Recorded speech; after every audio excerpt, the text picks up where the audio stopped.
በስመ አብ ወወልድ ወመንፈስ ቅዱስ አሐዱ አምላክ አሜን። የልዑል እግዚአብሔር ቤተሰቦች የእናታችን የቅድስት ድንግል ማርያም ልጆች እንኳን ለጻድቁ አባታችን ለአቡነ ኪሮስ ወርሃዊ መታሰቢያ ክብረ በዓል በሰላም በጤና ደረሳችሁ። ሚዲያችንን ስትጀምሩ ሰብስክራይብ፣ ላይክ እንዲሁም ሼር በማድረግ ቪዲዮውን እንድታዩ ስንል በልዑል እግዚአብሔር ስም በትህትና ቃል እናሳስባለን። ከዚህ በመቀጠል ገድላቸውን እንዲህ በማለት እናሰማለን። እኛም በእምነት ሆነን የአባታችን ገድል ብናደምጥ ከያዘን ደዌ እንፈታለን። እንዲሁም ቤታችን በበረከት በደስታ እንዲመላለን የአባታችን አማላጅነት በሁላችን በቃል ኪዳናቸው እንዲያድርብን የልዑል እግዚአብሔር መልካም ፈቃድ ይሁንልን። አሜን።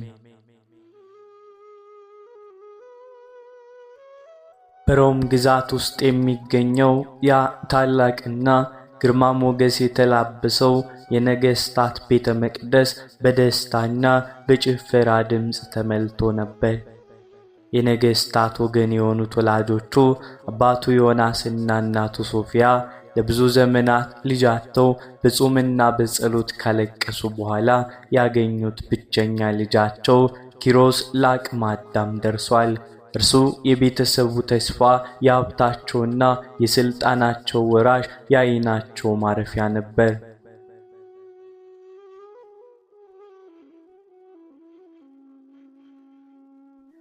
ቤተ መንግሥቱ ለታላቅ የሰርግ በዓል እየተዘጋጀ ነበር።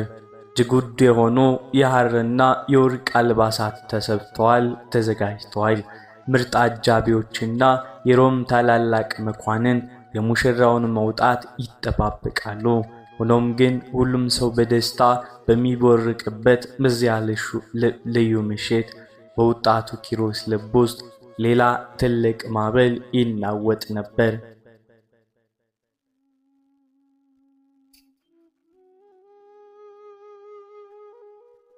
ኪሮስ ወደ ግል ክፍሉ ገብቶ በቅንጦት በተሰራው አልጋው ላይ ተቀመጠ። በዙሪያው ያሉትን የወርቅ ዕቃዎች፣ የከበሩ ድንጋዮችንና የነገሥታትን አልባሳት ተመለከተ። ነገር ግን ልቡ በእነዚህ ምድራዊ ክብርና ውበት አልተማረከም ነበር። ይልቁኑ በዓይነ ሕሊናው የታየው የማይቀረው ሞት፣ የዓለም ከንቱነትና ከሞት በኋላ የሚጠብቀው ሰማያዊው የክርስቶስ መንግሥት ፍንትው ብሎ ይታየው ጀመር።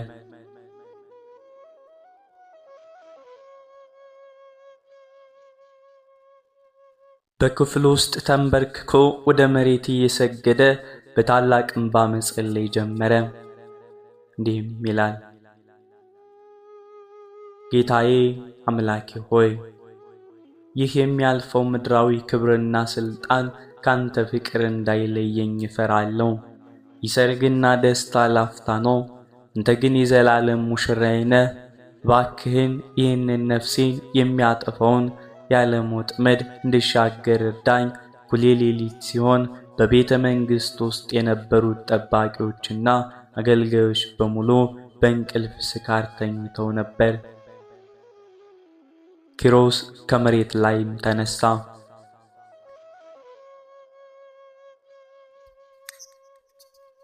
ያንን ለሰርጉ የተዘጋጀውን የወርቅ ጥልፍ የለበሰውን የንጉሥ ልጅነት አልባሳቱን አውልቆ መሬት ላይ ጣለው። በምትኩ የተበጫጨቀና ተራ ጨርቅ ለበሰ። በራሱ ላይ የነበረውን የክብር አክሊል አውርዶ በአልጋው ላይ አስቀመጠው። ለእናቱና ለአባቱ ምን አይነት ስንብት ሳይናገር የአባቱን ቤት ደጃፍ አልፎ ወደ ውጭ ወጣ። ቤተ መንግሥቱ የብረት በሮች አልፎ ሲወጣ ወደ ኋላው ዞሮ ያደገበትንና በደስታ የኖረበትን ቤት በዓይነ እንባ እየተመለከተ እንዲህ አለ: ደህና ሁኑ ወላጆቼ ሆይ፣ ሥጋዬ ቢርቃችሁ ነፍሴ ግን ሁልጊዜ ትጸልይላችኋለች። እኔ ከምድራዊ አባቴ ይልቅ ሰማያዊውን አባቴ ልከተል ወስኛለሁና።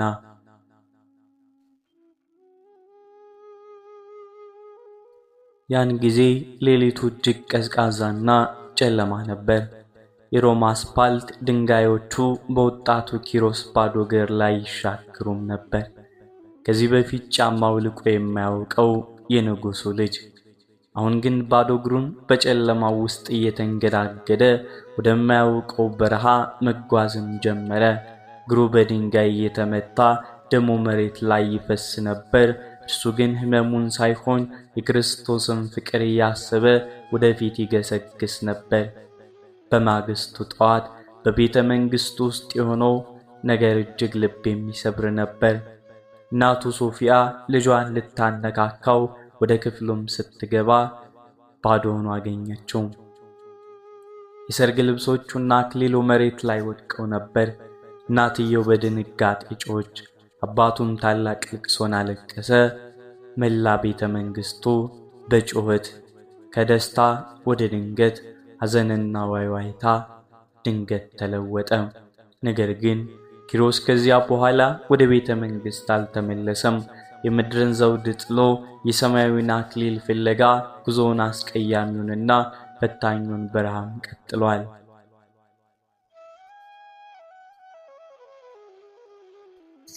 ከቤተ መንግሥቱ ቅንጦትና ምቾት ወጥቶ በደመ ነፍስ ወደ በረሃ ያመራው ወጣቱ ኪሮስ ጉዞው ምን ያክል አሰቃቂና ፈታኝ እንደሚሆን ገና በጅማሬው መረዳት ጀመረ። የሮም ድንበር አልፎ ወደ ግብፅ አስቄጥስ ገዳም በረሃ ለመድረስ የነበረው መንገድ እጅግ ረጅም፣ ፈታኝና አድካሚ፣ ለሕይወት አስጊ ነበር።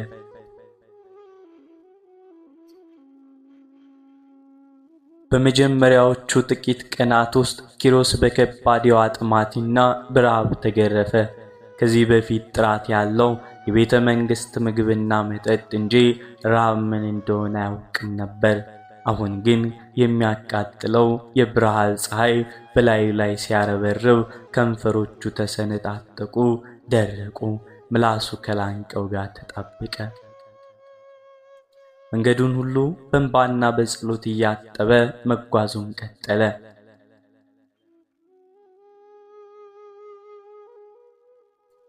የንጉሥ ልጅ በመሆኑ እግሮቹ እጅግ ስስና ለስላሳ ጫማ አጥተው የማያውቁ ነበሩ። የበረሃው አሸዋ ግለቱ እንደ እሳት ሲፋጅ ሹል የሆኑት ጠጠሮችና እሾሆች እግሮቹን ሰነጠቋቸው። በእያንዳንዱ እርምጃው እግሮቹ ይቆስሉ፣ ደም ይፈሳቸው ነበር። ነገር ግን እርሱ ወደ ኋላ መመልከትን አልፈለገም ነበር።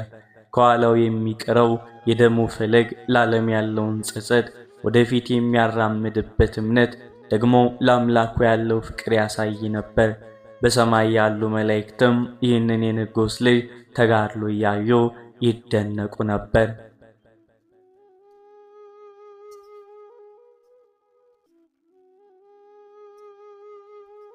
መንገደኞች፣ ነጋዴዎች በበረሃው ሲያልፉ ይህንን ውብና ፊቱ በቅዱስ ደማቅ ብርሃን የተሞላ ወጣት ሲመለከቱ ይገረሙ ነበር። አንዳንዶቹም አዝነውለት የሚበላና የሚጠጣ ሊሰጡት ይሞክሩ ነበር። እርሱ ግን ራሱን ይበልጥ ለማጉሰም ሲልም እኔ ኃጢአተኛ ነኝ፣ ይህ አይገባኝም በማለት እምቢ ይል ነበር። በመጨረሻ በብዙ ድካምና መከራ የቅዱሳን አባቶች መፍለቂያ ወደ ሆነችው ታላቋ የግብፅ አስቄጥስ በረሃም ላይ ደረሰ።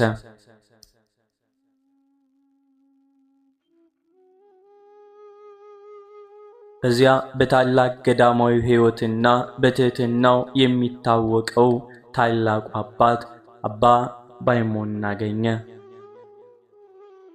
አባ ባይሞን ይህንን ወጣት ሲያዩት በፊቱ ላይ የሚያበራውን ሰማያዊ ጸጋ ተመለከቱ። ነገር ግን ልቡ ምን ያክል የጸና እንደሆነ ለመፈተን ፈለጉ። አባ ባይሞን ኪሮስን እንዲህ አሉት፣ ልጄ ሆይ አንተ የነገሥታት ወገን ይሆንክ በምቾት ያደግክነ ይህ በረሃ ኑሮ ጾሙና ጸሎቱ ያጋንንቱ ውጊያ ላንተ አይሆንም፣ ካላዊ ጥንካሬ የማይፈቅድም። ስለዚህ ወደ አባት ቤት ተመለስ። ይህንን ቃል ሲሰማ ኪሮስ እጅግ አለቀሰ። በእንባዋም እግር ስር ተደፍቶ እግራቸው በእንባው ያጠበ እንዲህ ሲል ለመናቸው።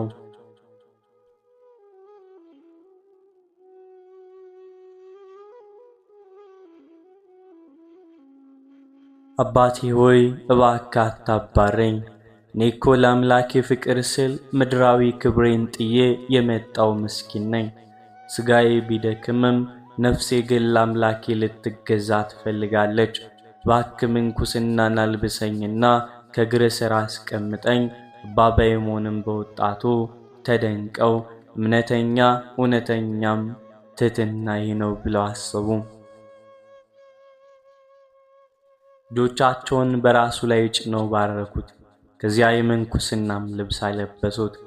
በገዳሙ ውስጥ መኖር ሲጀምር ኪሮስ ያደረገው ተጋድሎ ሌሎች አባቶችንም ያስገርማቸው ነበር። ሌሊቱን ሙሉ ቆሞ ሲጸልይ ያድር ነበር።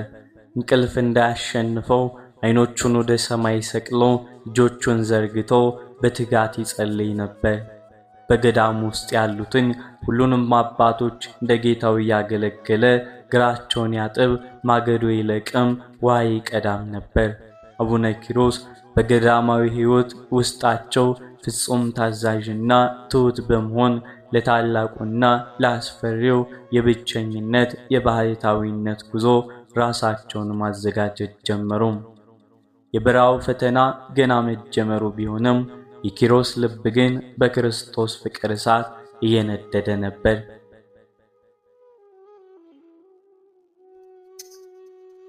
በገዳሙ ውስጥ በእንባዋቸው እጅግ ምንኩስናን ከተቀበለና በሥርዓተ ማኅበር በጥንካሬ ከኖረ በኋላ የአቡነ ኪሮስ ልብ ይበልጥ ወደ ፍጹም ብቸኝነት ባሕታዊነትና ወደ ከበደ ተጋድሎ መሸጋገር ፈለገ።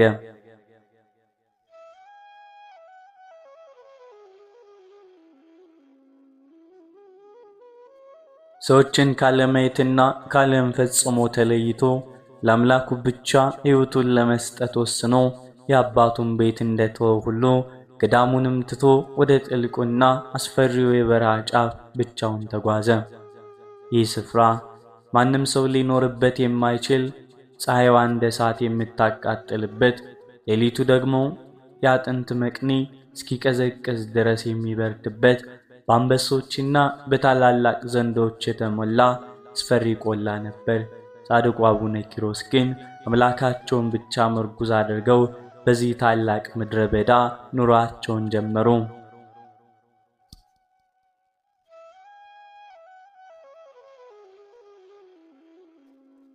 አቡነ ኪሮስ ወደዚህ በረሃ ከገቡበት ጊዜ ጀምሮ ለ80 ዓመታት ያክል ምንም አይነት የሰው ልጅ የሚመገበው እህል ወይም ባፋቸው አልገባም። ራብ ከአቅማቸው በላይ በሆነባቸው ጊዜያት ልክ እንደ በረሃ አራዊት መሬት ላይ የሚበቅሉትን መራራ ቅጠላቅጠሎችንና ሳሮችን ብቻ ይመገቡ ነበር። አንዳንድ ጊዜ ደግሞ ከዓለቱ ድንጋይ ላይ የሚንጠባጠበውን ጥቂት ጠል በመላስ ጥማቸውን ያስታግሱ ነበር። ሥጋቸው አልቆ ቆዳቸው ከአጥንታቸው ጋር እስኪጣበቅ ድረስ በጾም ራሳቸውን አደከሙ።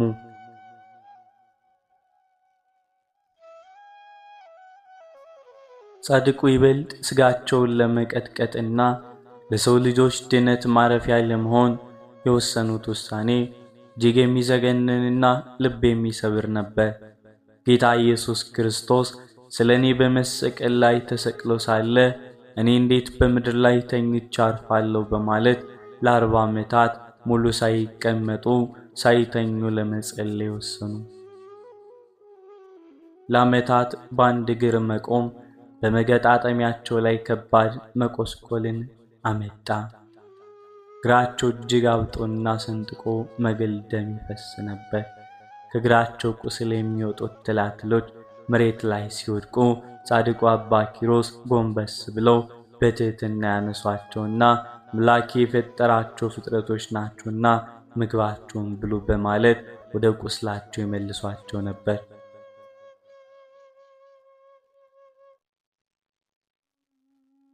ይህንን ሲያደርጉ የሚያሰሙት የሕመም ጩኸትና የሚያፈሱት የእንባ ጎርፍ የበረሃውን አሸዋ ያረጥብ ነበር። አቡነ ኪሮስ በዚህ በበረሃ ውስጥ ብቻቸውን መሆናቸውን ያየው ሰይጣን በቅናት መንፈስ ተመልቶ ታላቅ ጦርነት ከፈተባቸው።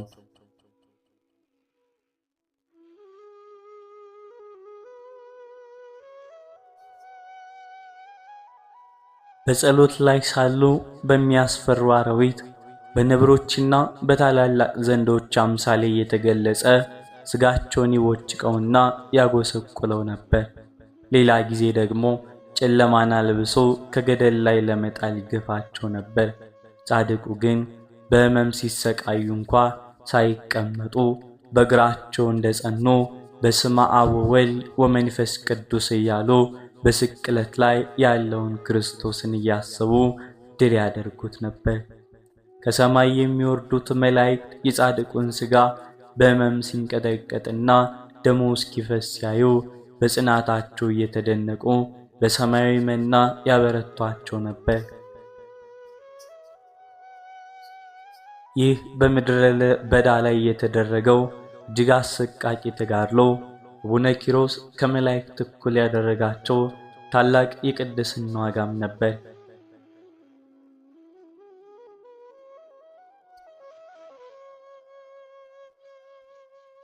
አቡነ ኪሮስ በዚህ አስፈሪ በረሃ ውስጥ ስጋቸውን እንደ ሻማ እያቀለጡ ለ80 ዓመታት ያክል በጾም ለ40 ዓመታት ደግሞ በእግራቸው ቆመው ካሳለፉ በኋላ ሰውነታቸው ከሰው ሥርዓት ውጭ ሆኖ ነበር። ቆዳቸው ከአጥንታቸው ጋር ተጣብቋል። ፊታቸው በብርቱ ራብና በፀሐይ ሐሩር ጠቁሯል። ነገር ግን ከሁሉ በላይ ልብ የሚነካው ስለ ራሳቸው ድነት ሳይሆን በኃጢአት ምክንያት ስለሚጠፉት የሰው ልጆች ነፍስ እያሰቡ ዘውትር የሚያፈሱት እንባ ነበር።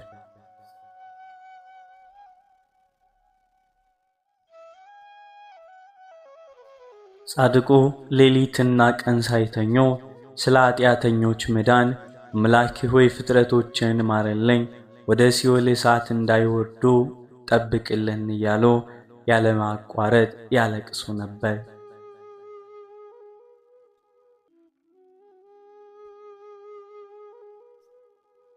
የእንባቸው ብዛትና ሙቀት በጣም የበረታ ከመሆኑ የተነሳ በመጨረሻ የሁለቱም ዓይኖቻቸው ብርሃን ሙሉ በሙሉ ጠፉ።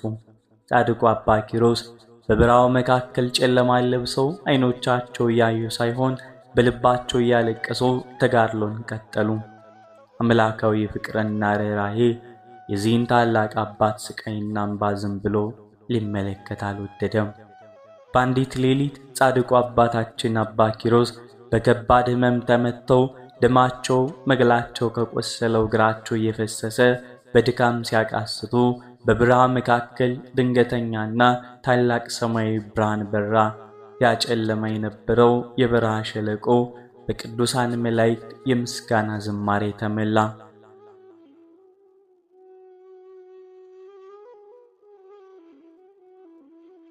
ዓይኖቻቸው ባያዩም በልባቸው ግን የሰማያዊ ንጉሥ መምጣቱን አወቁ።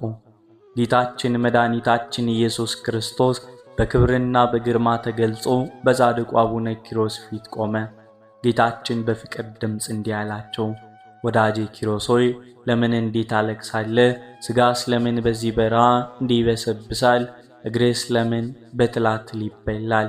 ከምድራዊ ክብር ይልቅ ለእኔ ብለህ ይህንን ሁሉ መከራ የተቀበልክ ታማኝ አገልጋይ ሆይ ድካምና እንባ በእኔ ዘንድ ጸሎት ደርሷል አለው። አቡነ ኪሮስ በግንባራቸው ተደፍተው በታላቅ ልቅሶና ስቅስቅታ እንዲህ ሲሉ መለሱ። ጌታዬና ፈጣሪ ሆይ እኔስ ብሆን የምድር አፈር ነኝ፣ መከራዬም ላንተ ፍቅር ሲነጻጸር ምንም አይደለም። ነገር ግን እኔ የማለቅሰውና የምማጽነ ስለ ራሴ ሳይሆን በኃጢአትና በበደል ተዘፍቀው ወደ ገሃነመ እሳት ስለሚወርዱት ፍጥረትህ ነው። እባክህ ማረልኝ። እባክህ በእኔ ሥጋ ላይ የመጣውን መከራ ለእነርሱ ማስተስሪያ ይሆንላቸው። ጌታችን የጻድቁን ፍጹም ፍቅርና ራስን አሳልፎ የመስጠት ታላቅ ልብ አይቶ እጅግ ተደሰተ። ጌታችን እጁን ዘርግቶ የጎሰቆሉትን የጻድቁን እግሮችና የጠፉትን ዓይኖቻቸውን ዳሰሰላቸው። ያ ጊዜ ቁስላቸው ሁሉ ድኖ እንደ በረዶ ነጣ። የዓይኖቻቸው ብርሃን ተመልሶ ከቀድሞ ይልቅ የበራ ሰማያዊ ጸጋን የተላበሰ ሆነ። ጌታችን እንዲህ የሚል የማያልፍም ቃል ኪዳን ለአባታችን ሰጣቸው።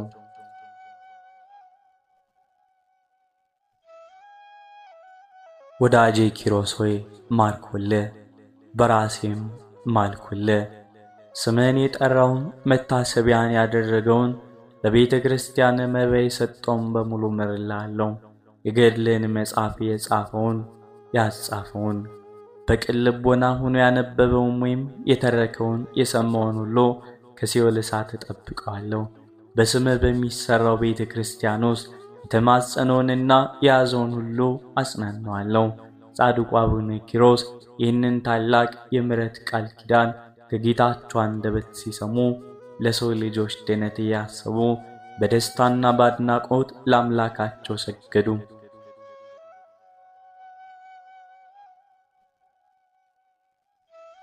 ይህ ቃል ኪዳን ጻድቁ አባታችን ለሰው ልጆች ያፈሰሱት እንባና የከፈሉት ታላቅ መሥዋዕትነት ፍሬያቸው ያፈራ እጅግ ታላቅ ልብ የሚነካ ቅጽበት ነበር።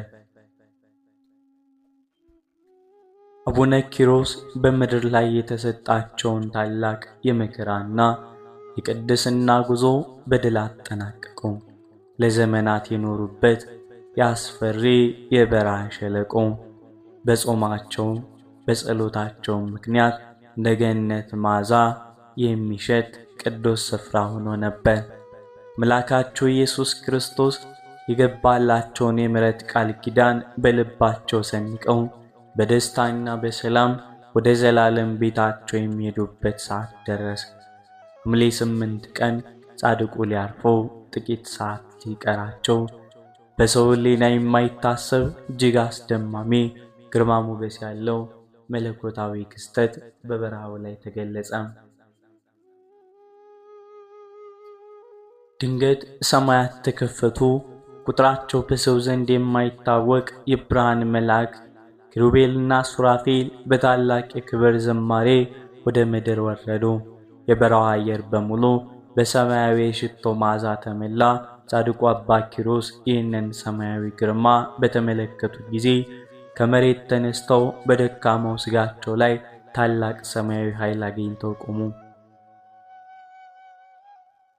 በዚያ ድንቅ ቅጽበት ጌታችን መድኃኒታችን ኢየሱስ ክርስቶስ በታላቅ ብርሃንና በክብር ተገልጾ መጣ። ጌታችን ወደ ጻድቁ ቀርቦ በፍቅር እንዲህ አላቸው፣ ወዳጄ ኪሮስ ሆይ መከራ የምታበቃባት ሰዓቷ ደረሰች። ካሁን በኋላ ራብና ጥማት፣ ቅዝቃዜና ሙቀት፣ ያጋንንት ፍላጻ፣ የሥጋ ድካም ባንተ ላይ አይሰለጥኑም። የምድርን የሸዋ አክሊል ጥለህ የዘላለም የክብር አክሊል የምትቀዳጅባት ጊዜ አሁን ነው። አቡነ ኪሮስ የመጨረሻዋን እስትንፋሳቸውን ከመስጠታቸው በፊት እጆቻቸውን ወደ ሰማይ ዘርግተው በታላቅ ድምፅ እንዲህ ሲሉ ጸለዩ። አምላኬና ፈጣሪ ሆይ ስሜን የጠራውን መከራዬን እያሰበ የለመነን ሁሉ እንድትምርልኝ የገባልኝ ቃል ኪዳንን አትርሳ። ይህችን ነፍሴን በእጅ አደራ ሰጣለሁ። ይህንን ተናግረው እንደጨረሱ ጻድቁ አባ ኪሮስ እጆቻቸውን ደረታቸው ላይ አጻጽፈው ልክ እንደ ሕፃን ልጅ በሰላም አንቀላፉ አረፉ። ነፍሳቸው ከሥጋቸው ስትለይ መላእክት በብርሃን ሰረገላ ላይ አድርገው በታላቅ እልልታና ምስጋና ወደ ሰማይ ይዘዋት ወጡ። ከረፍታቸው በኋላ የተገለጸው ታምሪ ነው። የጻድቁ ሥጋ መሬት ላይ ተኝቶ ሳለ ከሥጋቸው የሚወጣው ብርሃን አካባቢውን በሙሉ ያበራ ነበር። ሕመምተኞች መፈወሳቸው፣ በበረሃው አካባቢ ይኖሩ የነበሩት የዱር አራዊትና በሕመም የሚሰቃዩ ወፎች ሁሉ ወደ ቅዱስ ሥጋቸው እየቀረቡ ይፈወሱ ነበር። ከሰውነታቸው የሚወጣው መዓዛ ለብዙ ቀናት በዚያ በረሃ ላይ ሳይጠፋ ቆይቷል። የንጉሥ ልጅ የነበሩት የዓለምን ክብርና ዘውድ ንቀው በባዶ እግራቸው የተሰደዱት ታላቁ አባት አቡነ ኪሮስ በምድር ላይ የዘሩትን የእንባ ዘር በሰማይ በደስታ አጨዱት። ዛሬም ድረስ በአምላካቸው ፊት ቆመው ሲለኙ ይጸልያሉ። በገቡላቸው ቃል ኪዳን አማካኝነት ለብዙዎች የድኅነትና የበረከት ታላቅ በር ሆነዋል። የጻድቁ አባታችን የአቡነ ኪሮስ ረድኤታቸው፣ በረከታቸው፣ አማላጅነታቸው ከሁላችን ጋር ይደርብን፣ አሜን። ወስብሐት ለእግዚአብሔር ወለወላዲቱ ድንግል ወለመስቀሉ ክቡር። በዚህ ቆየን። አቡነ ዘበሰማያት ብለን ጸሎታችንን እናሳርግ።